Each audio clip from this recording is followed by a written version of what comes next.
کہتے تھے دنیا، اعلیٰ حضرت نے کتاب لکھی ہے الامن والاولا، اس میں آپ فرماتے ہیں جو حضور کی پناہ میں آ جاتا ہے نا وہ بچ جاتا ہے۔ اللہ کرے آپ کو سمجھ آئے میری بات۔ جو حضور کی پناہ میں آ جاتا ہے وہ، جو دنیا دار رہتا ہے، مالدار رہتا ہے، حضور کی پناہ میں نہیں آتا وہ بے سکون رہتا ہے۔ فرماتے ہیں یہاں دنیا میں بھی حضور کی پناہ میں آ جاؤ، آج لے ان کی پناہ۔ اور آج دلیل آپ نے ابن ماجہ کی حدیث لکھی ہے، حضرت تمیم داری حدیث کے راوی ہیں، اعلیٰ حضرت نے لکھی ہے، فرماتے ہیں جو حضور کی پناہ میں آیا بچ گیا۔ دلیل دیتے ہیں، فرمایا انسان جانور بھی آتے تھے تو بچ جاتے تھے۔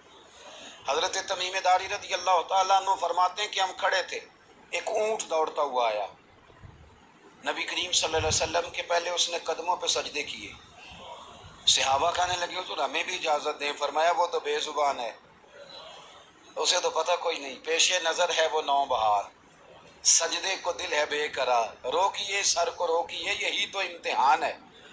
فرمایا اسے کیا پتا، تم تو مکلف ہو شریعت کے، تمہیں اجازت نہیں ہے۔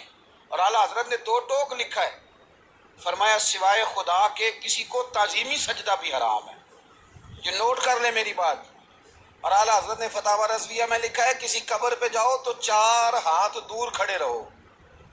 اللہ کرے آپ کو سمجھ آئے، کتنے ہاتھ؟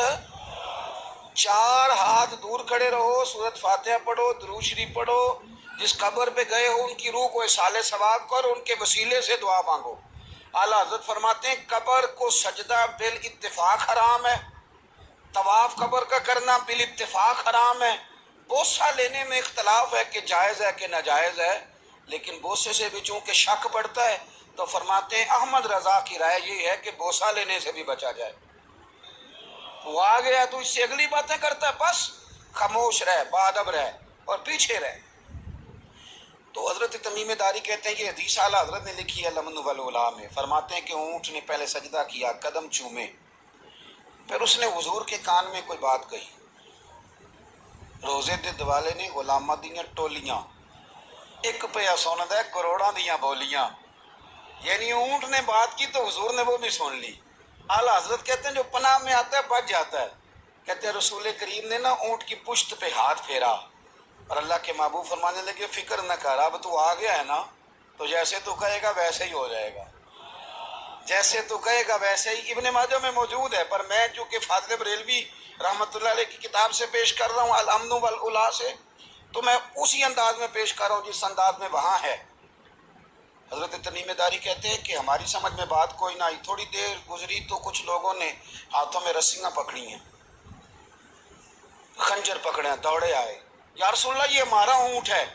حضرت تمیم داری کہتے ہیں میں نے دیکھا کہ جب وہ آ گئے نا خنجر لے کے تو اونٹ حضور کے پیچھے چھپ گیا۔ آج لے ان کی پناہ، آج مدد مانگ ان سے، وہ حضور کے پیچھے چھپ گیا۔ تو کہتے ہیں کہ نبی کریم صلی اللہ تعالیٰ علیہ وسلم نے فرمایا کیا مسئلہ ہے بھائی؟ یا رسول اللہ ہمارا اونٹ ہے، ذبح کرنے لگے تھے دوڑ آیا ہے۔ تو حضور فرمانے لگے وہ تو تمہاری شکایت کر رہا ہے۔ وہ کہتا ہے یا رسول اللہ میں نے برسوں ان کی نوکری کی، برسوں میں نے بڑی نوکری کی، صحیح کہتا ہے؟ یا رسول اللہ ٹھیک کہتا ہے، حضور اب بوڑھا ہو گیا ہوں، تھوڑا زیادہ بوجھ نہیں اٹھا سکتا تو مجھے ذبح کر کے کھانا چاہتے ہیں، میں مرنا نہیں چاہتا۔ نبی کریم فرمانے لگے اچھے لوگ یہ صلہ دیتے ہیں؟ انہوں نے عرض کی حضور آپ حکم کر دیں، ہم اس کو چھوڑ دیتے ہیں یا رسول اللہ، نہیں ذبح کریں گے، خدمت کریں گے۔ حضور فرمانے لگے نہیں اب میرے پاس آیا ہے نا، اب میں نے واپس نہیں کرنا، آج ہو گیا ہے، آج لے ان کی پناہ، آج مدد مانگ ان سے، آج ہو گیا یا رسول اللہ پھر رکھ لیں۔ حضور نے فرمایا نہیں بھائی پیسے بتاؤ کتنے؟ یا رسول اللہ نہیں نہیں کچھ نہیں۔ نبی کریم علیہ السلام نے فرمایا نہیں بتاؤ کتنے، بتاؤ کتنے؟ انہوں نے کہا حضور ایک دفعہ ریٹ لگایا تھا تو 100 دینار لگا تھا، حضور نے فرمایا بلال دے دو 100 دینار، 100 دینار دے دیا۔ اعلیٰ حضرت فرماتے ہیں دیکھو ان کی پناہ میں آنے کی برکتیں کتنی ہیں۔ ان سے کہا تم جاؤ، وہ چلے گئے، حضور نے پشت پہ ہاتھ پھیرا، فرمایا جا تو آزاد ہے۔ حضرت تمیم داری کہتے ہیں وہ پہلے گیا پھر پلٹ کے آیا، اس نے نبی پاک کے کان میں کو بات کی، کئی باتیں کی، پر میں ایک بات کرتا ہوں، کئی باتیں کی، ایک بات کی تو حضور رو پڑے، اونٹ چلا گیا، ہم نے عرض کی حضور یہ کیا کہہ گیا ہے؟ تو محبوب فرمانے لگے یہ کہہ گیا یا رسول اللہ جس طرح آپ نے مجھے چھری سے بچایا ہے، میں دعا کرتا ہوں اللہ آپ کی امت کو جہنم سے محفوظ فرمائے۔ اللہ جہنم سے بچائے آپ کی امت کو، جس طرح مجھے چھری سے آپ نے محفوظ کیا۔ اعلیٰ حضرت فرماتے ہیں کن چکروں میں پڑے ہوئے ہو، کن چکروں میں؟ پیسوں کی پناہ لیتے ہو، عہدوں کے پیچھے چھپتے ہو، دولت کے پیچھے چھپتے ہو، تعلقات کے پیچھے چھپتے ہو۔ فرمایا مصیبت آئے گی تو یہ سارے ہٹ جائیں گے۔ اگر پناہ لینی ہے تو مدینے والے محبوب کی پناہ لو، دروازہ رسول پہ آؤ، نبی کریم کی بارگاہ میں جھکو، حضور سے پیار کرو۔ اعلیٰ حضرت فرماتے ہیں محبوب کا ادب کرو، رسول اللہ کی غلامی کرو۔ فرماتے ہیں پھر کے گلی گلی تباہ، ٹھوکریں سب کی کھائیں کیوں، دل کو جو عقل دے خدا تو تیری گلی سے جائے کیوں۔ اور فرمانے لگے جان ہے عشق مصطفیٰ، روز فزوں کرے خدا، جس کو ہو درد کا مزہ وہ ناز دوا اٹھائے کیوں، جس کو ہو درد کا مزہ وہ ناز دوا اٹھائے کیوں۔ انہوں نے محبوب کریم کی محبت کا پیغام دیا، صحابہ کی محبت کا، بولیے، صحابہ کی محبت کا پوری کتاب لکھی حضرت صدیق اکبر جناب عمر کے فضائل پر۔ اور مزے کی بات یہ ہے کہ اعلیٰ حضرت نے نا اردو شاعروں میں سے کسی کو توفیق نہیں ہوئی حضور کو شہنشاہ کہنے کی۔ اعلیٰ حضرت نے کہا میرے نبی شہنشاہ ہیں۔ دلیل کیا دی؟ فرمانے لگے پڑھو ترمذی، حضور نے فرمایا میرے دو وزیر زمینوں میں ہیں، دو آسمانوں میں۔ زمین کے دو وزیروں کے نام ابو بکر اور عمر ہے، آسمان کے دو وزیر ہیں جبریل اور میکائیل۔ اعلیٰ حضرت کہنے لگے حضور وزیر تو کسی شہنشاہ کے ہی ہوتے ہیں، پھر کہہ لو نا شہنشاہ۔ تو پھر فرمانے لگے حاجیو آؤ شہنشاہ کا روضہ دیکھو، حاجیو آؤ شہنشاہ کا روضہ دیکھو، کعبہ تو دیکھ چکے اب کعبے کا بھی کعبہ دیکھو، کعبہ تو دیکھ چکے اب کعبے کا بھی، غور سے سن تو رضا کعبے سے بھی آتی ہے صدا، میری آنکھوں سے میرے پیارے کا روضہ دیکھو۔ اعلیٰ حضرت نے ساری زندگی اور صحابہ کرام کی بات کی، اہل بیت کی بات کی، اولیاء کی بات کی، صوفیاء کی بات کی، دفاع کیا سب کا، سب کے شانوں میں لکھا، امت کو بتلایا کہ اپنے بزرگوں سے جڑے رہو گے تو بچے رہو گے۔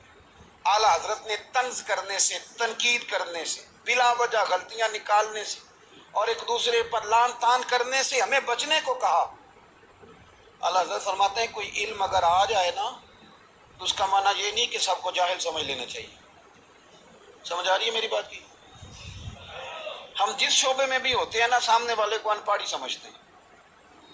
مولویوں کے بارے میں بعض لوگوں کا خیال ہے کہ یہ پتہ نہیں کون سی مخلوق ہے، ان کو کیا پتہ دنیا داری کا۔ میں صحیح کہہ رہا ہوں۔ اسی طرح جو میرے شعبے سے تعلق رکھنے والے لوگ ہیں وہ کہتے ہیں شاید سارے تاجر 2 نمبر طریقے سے ہی مال کماتے ہیں۔ یہ ہو نہیں سکتا، ایسا ہو نہیں سکتا۔ ہمیں نا دوسروں کی اہمیت کی خبر رکھنی چاہیے، ہمیں ایک دوسرے سے پیار، ہم طنز کرتے ہیں، تنقید کرتے ہیں۔ فاضل بریلوی منع کرتے تھے، آپ فرماتے ہیں یہ طریقہ درست، ہم جب غلطیاں نکالنے پہ جاتے ہیں تو معاذ اللہ اتنا اوپر بن جاتے ہیں کہ معاذ اللہ ثم معاذ اللہ اللہ رسول تک پہنچ جاتے ہیں۔ اعلیٰ حضرت کے زمانے میں ایک شخص نے کہہ دیا نبی پاک کا خیال آئے تو نماز ٹوٹ جاتی ہے۔ عقل ہے نا کہ جہاں مرضی لے جاؤ۔ وہ کہنے لگا جی میں نے خالص اللہ کے لیے پڑھنی ہے نا فلسفہ جی، نبی پاک کا خیال آئے تو نماز ہے۔ اعلیٰ حضرت فرمانے لگے تو بڑا ہی پاگل ہے، جب تو کہے گا السلام علیکہ ایھا النبی، خیال آئے گا کہ نہیں؟ فرمانے لگے تو بڑا ہی نادان ہے، جب تو کہے گا اللہم صلی علی محمد وعلی، خیال آیا کہ نہیں آیا؟ فرمانے لگے تو نبی پاک کی بات کرتا ہے، نماز میں تو ابا اماں کا بھی خیال آتا ہے، ربنا اغفر لی ولوالدیّ۔ فرمانے لگے ربے کے خیال سے نہیں ٹوٹتی تو مدینے والے کے خیال سے کیسے ٹوٹ گئی؟ فرمانے لگے بڑا ہی بیوقوف ہے تو۔ اعلیٰ حضرت فرمانے لگے تو کہتے ہیں حضور کا خیال آئے تو ٹوٹ جاتی ہے۔ فرمانے لگے جب تک حضور کا خیال آئے نہ نماز ہوتی نہیں، جب تک حضور کا خیال نہ آئے نماز ہوتی نہیں، سوال ہی نہیں پیدا ہوتا۔ لوگوں نے کہا جناب وہ کس طرح؟ تو اعلیٰ حضرت فرمانے لگے اللہ نے کہا قرآن میں واقعی الصلاۃ، نماز پڑھو، یہ نہیں بتایا کتنی پڑھنی ہے، اور یہ بھی نہیں بتایا فجر کی کتنی پڑھنی ہے، یہ بھی نہیں بتایا ظہر کی، یہ بھی نہیں بتایا قیام کیسے کرنا ہے، ہمیں یہ بھی نہیں بتایا رکوع کیسے کرنا ہے۔ ہمیں پتہ کیسے پتہ چلا؟ جب صحابہ نے کہا نا رب کہتا ہے نماز پڑھیں تو کیسے پڑھیں، تو حضور فرمانے لگے سلو کما رأیتمونی اصلی، نماز اس طرح پڑھو کرو جس طرح مجھے پڑھتے ہوئے دیکھتے ہو. تو کہا یہ تو کیسی عجیب بات کر رہا ہے کہ نبی کریم صلی اللہ علیہ وسلم کا خیال آئے. اور پھر بڑی مزیدار بات، ایک شخص نے اعلیٰ حضرت سے آ کے نا، اس زمانے میں نا ایک آریہ مذہب ہوتا تھا، اب اللہ کا شکر ہے وہ کوئی نہیں. اب ویسے جو بڑے نئے نئے مذہب نکل آئے ہیں، جو آدمی جتنا پڑھ جاتا ہے معاذ اللہ وہ ایک نئی بات ہی شروع کر دیتا ہے، اور جو انوکھی بات کرے اس کے پیچھے رش بھی زیادہ ہو جاتا ہے. سٹائل ذرا ہٹ کے ہو نا جی تو ذرا ماحول جلدی بن جاتا ہے.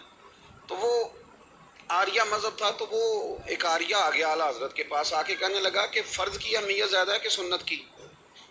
تو اعلیٰ حضرت فرمانے لگے بھئی اہمیت تو فرض کی زیادہ ہے. تو کہنے لگے آپ کا وضو تو پھر سنت سے شروع ہوتا ہے. وضو میں پہلا فرض ہے منہ دھونا، اور آپ سب سے پہلے ہاتھ دھوتے ہیں، یہ بھی سنت. ناک میں پانی ڈالنا یہ بھی، کلی کرنا یہ بھی. میری بات کی سمجھ آ رہی؟ اس نے کہا یہ آپ عجیب لوگ ہیں، فرض اگر بڑا ہے تو پہلے فرض ہونا چاہیے تھا. سمجھ آ رہی ہے میری بات کی؟ لوگ دین پر بڑے بڑے مختلف اعتراضات کرتے ہیں نا. اس نے کہا جی پہلے ہونا چاہیے تھا فرض.